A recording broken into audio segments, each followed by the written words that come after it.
Yes, our Spectator's economics correspondent, Kate Andrews, and the editor of Nottinghamshire Live, Natalie Fahy. Lovely to see you both this Sunday evening. Let's get cracking then. It's going to be a big week this week, isn't it, Kate? Two issues are going to dominate Westminster. Sue Gray's report being published, we understand, and also, of course, the cost of living. The front of the eye, cost of living help on hold as PM focuses on Partygate. We don't yet know exactly when the report is coming out. It's thought that it could be Tuesday at the earliest, Kate. Yes, it's expected that Sue Gray's report will finally be released this week. The Eye combines, as you say, Jonathan, the two major issues that are going to dominate the week. But of course, the cost of living isn't just going to dominate politics this week. It's going to dominate for the many weeks and very likely months, possibly even years to come. And I don't mean to be so negative, but the projections that we're looking at, the most recent ones from the Bank of England, suggest that we have some very difficult economic times ahead. But until we get over the political hurdle of the Sue Gray report, it is difficult to fully focus on the cost of living crisis. That is expected this week. The question is whether or not it is contained, whether or not it has explosive new revelations in it.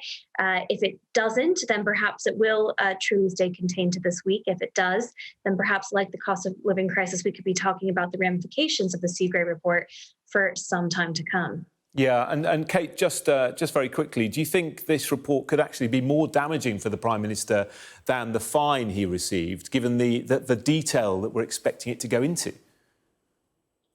It's certainly possible. It's very difficult to answer that question without knowing what's in the report. And ultimately, you know, Sue Gray has the real knowledge on that until this thing is released. But at the moment, the fine that the Prime Minister received is for the event that I think most people would say they have the most sympathy with, which was that he was, quote, ambushed by cake, meaning that he came into his office and it was discovered that they had a birthday cake for the Prime Minister. It was indeed against the rules, but generally speaking, it's the one that the public, and most importantly for the Prime Minister right now, Tory MPs, have the most sympathy with. If the Sue Gray report finds that the Prime Minister himself or his close allies and advisors were much more heavily active in illegal partying taking place in Downing Street, I do think it could cause him another round of headaches. That being said, the fact that the Met Police have now concluded their investigations into these parties and have only issued the Prime Minister with one fine puts him on much steadier standing this week than he otherwise would have had. OK, Natalie, I want to get your thoughts on the Sue Gray report, and then I'm going to ask you about the front page of the Metro, which is a very distressing headline. Just give me your main assessment of what you think we can expect this week. Well, I mean, I think the problem is that a lot of people outside the Westminster bubble are actually starting to think now, can the government please get on with sorting out, the cost of living crisis, the price of energy bills that just increasingly going up and up and up with no end in sight. We've heard so much about Partygate, Beergate, now the Sue Gray report. It just seems like the government's incredibly distracted at the moment, which is said on the front page of the Eye here. And I think what people really want now is just for them to get on with helping people, helping families so they can afford their grocery bills. But, you know, it's all being dragged up again. And I think once we actually get some perspective on what happened over the last couple of years. Oh, what a shame. We seem to have we lost... No, carry on. We've got your connection back. Carry on, Natalie. Yeah, well, I tell you what, why don't we bring the Metro in, talking about how people are suffering with the cost of everything at the moment. And they've got this awful story. Brits feel the pinch. There's been a big rise in shoplifting. They're talking about one pensioner stealing things like shampoo, someone who'd never have thought of having to shoplift before, just in order to sort of survive. Yeah, it's absolutely devastating, this. I mean, it was kind of going to be always going to be an obvious consequence of the price of food going up. There's a really awful line in there about people having to make a choice between shampoo and washing powder. It's just absolutely devastating. And you can actually picture this happening. But it's just a vicious cycle, really, because obviously we all know that the cost of shoplifting, it means that retail businesses have to put their prices up even more to cover that. I don't really know what the solution is, but it's absolutely devastating. And what I was trying to say before was that once we look back on these past couple of years, I think we'll see that the COVID rules were, ridiculous, over the top. And probably quite a lot of people are thinking now, can we just move on?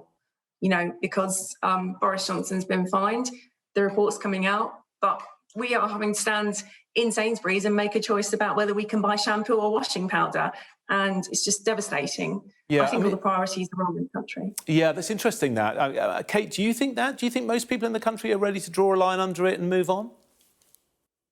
I think many people are. And as Natalie says, their main focus right now is how they pay the bills and the fact that many of the goods and services that they could afford before, they're struggling to afford now. I do think that is the number one concern. And there is a real danger. And this is actually probably the biggest danger for opposition parties in Westminster right now, is that nobody wants to be seen to be playing politics when, the nitty gritty of people's lives is only becoming worse. That said, maybe I am in the minority here. I want as many details as possible about what was happening amongst the politicians who were setting these rules during COVID, who allegedly and seemingly may have been breaking some of them. I think the more information the public has about that, the better. Not necessarily even for so-called punishment or what happens now, but for a reminder in the future that when government does set these extremely draconian restrictions, it is important to remember that it is government that also can create the loopholes so that people at the top can work their way around them. And I just really think that is a very important point to harp on as we reflect on what we've all sacrificed over the past 2 years. Yeah, OK. Well, let's move on to what some of the solutions might be for the cost of living crisis, because there's been a huge amount of talk about the windfall tax, especially this weekend. Natalie, there does seem to be a split, doesn't there, in government about whether or not it's the way to go. Kwasi Kwarteng, Sajid Javid, Brandon Lewis, all against the windfall tax. But there's also talk about maybe some sort of fudge, that it could be brought in, but in quite a specific way. Yeah, that's right. I mean, there does seem to be a lot of dithering about this. I mean, again, we're coming back to the government being distracted. They probably just need to make a decision on this. But obviously, it would be a huge concession to Labour because it's something they've proposed for a long time. But obviously, the government has sort of said, well, we don't really want to do this at the moment. Unfortunately for the government, it seems that this is what the public does want. Whether or not it will be a long-term solution or not remains to be seen, and probably of the opinion that, it will help in the short term, but long-term solution, it's not going to help. Maybe relief for families this winter, but not great news for the companies. And as it says there, for people's pension pots, they'll have to take money out of people's pension pots to be able to afford it. Kate, where do you stand on the windfall tax? Personally, I think it's a very bad idea. I think the principle in and of itself that the government can come in and do a tax raid because times are tough is a dangerous one to send. And every company, every individual should be thinking about what that could mean under a different government and under different circumstances. It is very telling that the Chancellor has never ruled out a windfall tax. He has always left that window slightly open. And he is a Chancellor who, if he were to bring forward another support package, would not want to be borrowing all of that money. So would be looking for how he might pay for something. Whilst the energy price cap does not go up again until October, it's so clear from the front page of the Metro and countless other cost of living headlines across the newspapers that people are really feeling that pain now. So let's not be surprised, if we see announcements sooner rather than later about another round of support packages. But let's also not forget that the Chancellor pledged £9 billion as recently as February to helping people with their energy bills. And one of the very tough realities about inflation is that once it starts spiraling, it's very difficult to control. And while there are levers that government can pull and there are temporary handouts that can help, these are going to be really difficult times that we are not going to be able to cushion every single blow that comes our way. And I don't think that this was ever properly warned about or discussed throughout the COVID crisis and even in the months where things were getting better. That there were always going to be consequences to shutting down the global economy multiple times, kickstarting again. And then on top of that, you have Russia's aggression against Ukraine, skyrocketing energy, food prices, and It's been a perfect storm, hasn't it? Natalie, let's talk about this story on the front of the Telegraph. I mean, if this is true, it's desperately worrying, isn't it? That the NHS waiting list may be twice as long as have been reported. This is all down to how it's been counted.